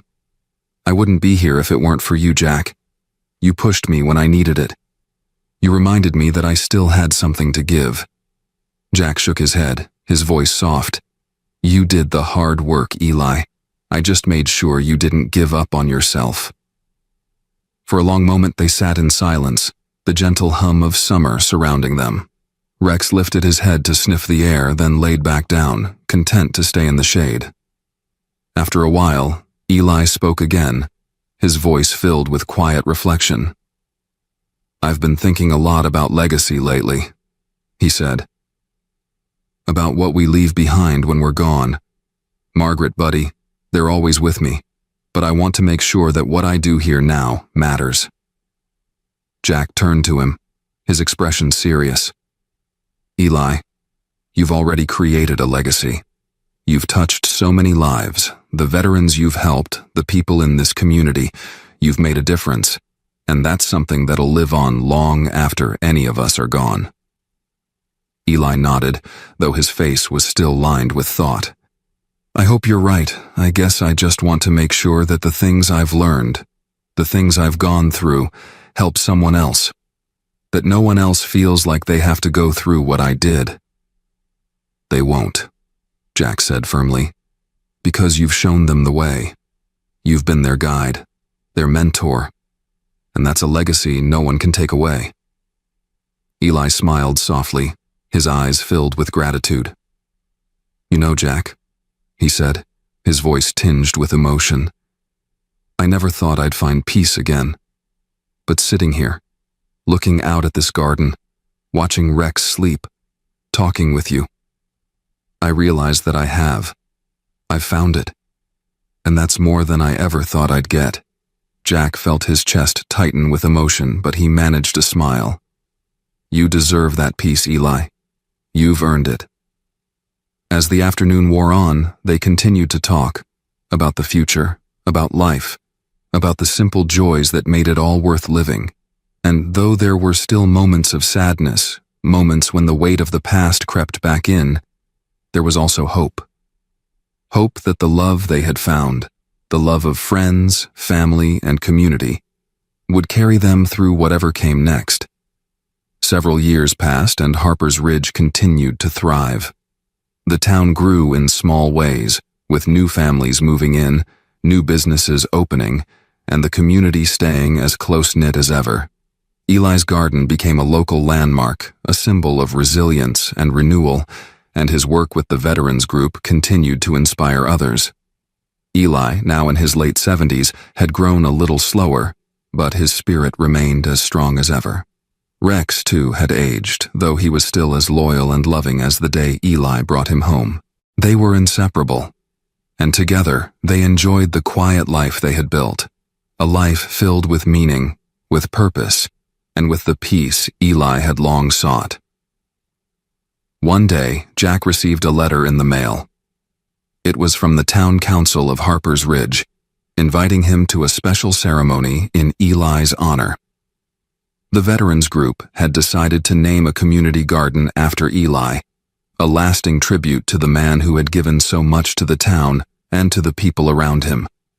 On the day of the ceremony, Jack stood in the middle of the newly dedicated Eli Barnes Memorial Garden, surrounded by familiar faces, veterans, neighbors, friends, all of whom had been touched by Eli's kindness, his wisdom, and his strength. Eli stood beside him, Rex at his feet, a look of quiet pride on his face.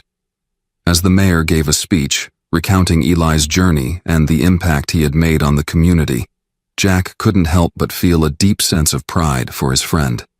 Eli had come so far from the dark days of isolation and grief to this moment of recognition, where his legacy would live on long after he was gone. When the ceremony ended, Eli turned to Jack, his eyes misty with emotion. "I never thought I'd see something like this," he said quietly. "But I guess life has a way of surprising you." Jack smiled, clapping a hand on Eli's shoulder. "You earned this, Eli. Every bit of it." Eli nodded, looking out at the garden that now bore his name. "I guess I did," he said, his voice filled with quiet wonder. As the crowd dispersed, Eli and Jack walked through the garden, the flowers in full bloom, the air filled with the scent of life and renewal. Rex trotted along beside them, his tail wagging happily, and in that moment, Jack knew that Eli's legacy, his love, his kindness, his resilience, would continue to grow, just like the flowers in this garden. It would spread, touching the lives of everyone who came here, reminding them that no matter how dark life might get, there was always a way back to the light. Eli had found his peace, and in doing so, he had given peace to so many others. Thank you for joining us on this emotional journey with Eli Barnes and Jack Carter, a story of resilience, hope, and the power of community. If you find yourself touched by their journey, make sure to subscribe to our channel and turn on notifications so you never miss more heartwarming stories like this one. We'd love to hear from you. What part of Eli's story resonated most with you? Leave a comment below, and let's continue the conversation. Remember, no matter how difficult life gets, there is always a way back to the light. Stay connected, stay hopeful, and as always, thank you for watching.